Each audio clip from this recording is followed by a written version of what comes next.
Hello everyone, আমি চলে গেছিলাম এক জায়গায় ঘুরতে। তো আজ গিয়েছিলাম চড়কে। তো ফার্স্টেই তো গিয়ে এখানে ঘুগনি খাওয়া আরম্ভ হয়ে গেছে, কারণ মেলায় গেলে খাওয়া দাওয়া আরম্ভ হবে। তো ঘুগনি খেয়েছিলাম, তারপরে ফুচকাও খেয়েছিলাম, কিন্তু ওটার ভিডিও নেওয়া হয়নি, তাই তোমাদের শেয়ারও করতে পারিনি। তো তারপরে আইসক্রিমও এখানে খেয়ে নিয়েছি আমরা। তো আইসক্রিম তো খাওয়াই যেতে পারে। তো তারপরে দেখো এখানে চড়কও চালু হয়ে গেছে, এরা সবাই ঝাঁপ দেবে।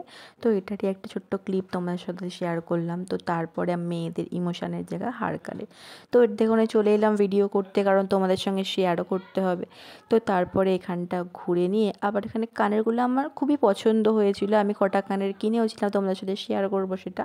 দেখো এখানে আমি এই দুটো কানের কিনেছিলাম, একটা দিদিভাই আর একটা আমার। তারপরে এই লাইটগুলো তো আমার খুবই ভালো লাগে। তো এখান থেকে দেখে ভালো করে মেলা করে দেখো, আর এটা আমাদের বাড়িপাড়ার কালী মন্দির, খুবই নামকরা একটা কালী মন্দির। তো তারপরে এখান থেকে জিলিপি কিনে ঘরে এসে বাদাম জিলিপি খেয়ে তারপরে ঘুমিয়ে পড়া যাবার সন্ধ্যা আরম্ভ হয়ে গেছিলো। তারপরে এখানে আমি চাউমিন খেয়েছিলাম। তো মায়েদের এখানে আমি লুচিও ভেজে দিয়েছিলাম, কারণ আমি একটু শিখছি রান্না বান্না, সেই জন্য এখানে লুচিটাও আমি ভেজে নিচ্ছিলাম। তো দেখো ফুলকো ফুলকো লুচি, কারা কারা পছন্দ করো অবশ্যই কমেন্টে জানিও। তো তারপরে দেখো আমাদের এখানে নিউ একটা নিয়েছে এটা। তো তারপরে এখানে লুচিও ভাজা হয়ে গেছে, তরকারিও হচ্ছে। তো তারপরে এখানে আমি সার্ভ করে দিই। চলো আজকের মতো ভিডিওটা এইটুকুনি, পরে আবার অন্য ভিডিও দেখবো। এটা বাই।